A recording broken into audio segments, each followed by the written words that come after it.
The same with arrow. Okay, arrow is very nice. You've got a lot of protein, you've got a lot of vegetable, water leaf, arrow itself, you've got good things in there. But then you take that bottle of palm oil and you pour it all. So for you, when you're serving this arrow, the oil is just swimming in oil. Yeah, it's dangerous. You've destroyed Gone it. are those days that people used to think that when those who have a lot of oil, they're rich. It's riches. No. Like it's going to stay in your thighs, in your tummy, around your organs like your heart and everything, inside your arteries, and it's going to cause, problems. Cardiac problems, coronary artery problems. Yes, you have to be very, very careful. Circulatory problems, diabetes, all those kind of stuff. So just changing the way you cook can make a big difference. Just changing the way you cook. Avoid things like fry-ups. Because fry-ups, yes, you will say we like puff. Yes, I'm not saying don't eat puff. I'm just saying don't do it all the time. Okay?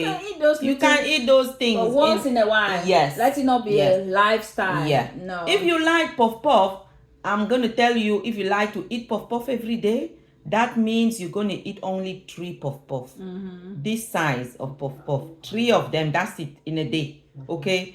So, you see, it's better to eat it once in a while. So that way you can maybe have 6. Because you're not going to eat it again for another month or something. It's not going to cause any major problem. Yes. Yeah. So, it's about binging on the wrong thing. Exactly. So avoid them. You need to avoid fry-ups. Yeah. Go for boiling, steaming, stew, things like that. And when you're doing your stew, don't be generous on the oil, please. And don't be generous on the salt. Because we eat a lot of salt as African, okay? But I've always asked the question to myself, here in Europe, sometimes you go to someone's house, he serves you food, it's bland. But when he's eating, he's finding it very, very tasty. That means his taste bud has used to that. Yeah. They got used to it not being so salty. So if you start eating with less salt, after some time you will be used to that. Okay. Yeah. I'm struggling with not eating with a bit of salt, but my grandma, she'll cook her food no salt. And she's enjoying the food like, Gemma, you put a bit of salt, just a little bit. No, it's but nice. And she's trained her taste buds that way. To her, it's okay. Yeah, you get used to it after some time. Used to it. Because so gradually, you can make your food taste with spices. You use ginger, you use garlic, use some herbs, and it will make it taste. So. And tomato as well. Sometimes tomato, if it goes a little bit acidic in your food, it will make it taste a little bit. So you can use different things to make the food taste. Like to sweeten things, you can use very well ripe bananas to use in your cakes instead of adding sugar to your cakes. You use a very, very, very well ripe banana and it will sweeten your cake. Or prunes. Or prune. Stuff like that. There's sweet natural stuff. Natural sweetness, So we have to start learning to reduce certain things, salt. Too much salt is not good for you. Too much sugar is not good for you. Too much fat is not good for you. Too much carbohydrate as well. It's not good for you. Because it's another form of salt, carbohydrate. Sugar. Yeah. It's like in its bigger form. Yes. When it breaks down, it still comes down to sugar. So you have That's why I have to reduce the amount of carbohydrate. Eat a little bit. More vegetables. Yes. More fruits. Yes. The right ones. Yes. And then give us feedback on how you let go us with know. that. And it's the advice that I usually give to people is that in your plate, the vegetable should be half of your plate. So every meal you should have vegetables. Okay. So some people, what I suggest is that have a salad before you have your main meal. Have a salad where you would put every greens, you can put cucumber, you can put avocado, you can even put spinach. You have spinach in salad. People don't know that. You can have spinach in salad, you can have cabbage in salad, you can have broccoli in salad. Okay, you can have cauliflower in salad. You can have all those veg in salad. But there can be downsides to it. If you are somebody that is struggling with bloating and stuff like that, you need to avoid having things like cabbage, broccoli, in your salad, because that can make you even more bloated. But go for things like carrots, cucumber, onions, tomatoes, corns, it will be really good. So you do a mixed salad like that before you start your meal. You will see that you won't eat more carbs. You won't finish your starchy food if you have fufu, plantain, whatever, pounded yam or whatever. You won't eat as much as you usually eat because you've had that salad before. Yeah, and also, Jackie, let me just jump in a bit.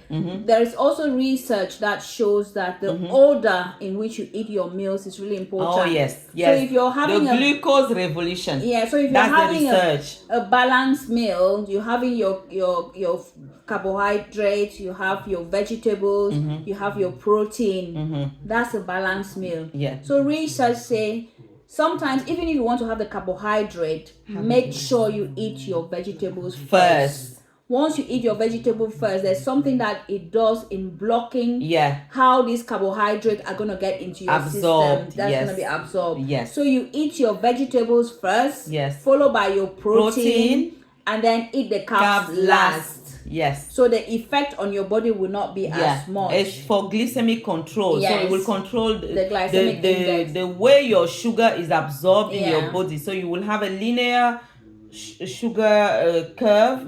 You won't have peaks and troughs. Yes, exactly. Because when you have peaks and troughs, you have you want to snack and things like that. But when you're eating like Jane is saying, you won't feel the need of snacking all day. You will feel full for longer because you've eaten the vegetables first and the protein first. What it does, it makes like a layer. It's a little bit like when you've eaten wholemeal bread. Yes. It's a little bit like when you've eaten carbs that are made with a lot of fiber. So it puts that layer in your stomach. So when your carbs come in, it won't be absorbed fast. Yeah, exactly. It will be absorbed slowly. If you're looking for the research, it's called the glucose revolution. So you can put it on Google, glucose revolution. You will see that. It's a lady, I can't remember her name now, but her research is called the glucose revolution. And she suggested that, and the research has shown that it works. And it's worked on her. She's worked with a lot of people with diabetes, people that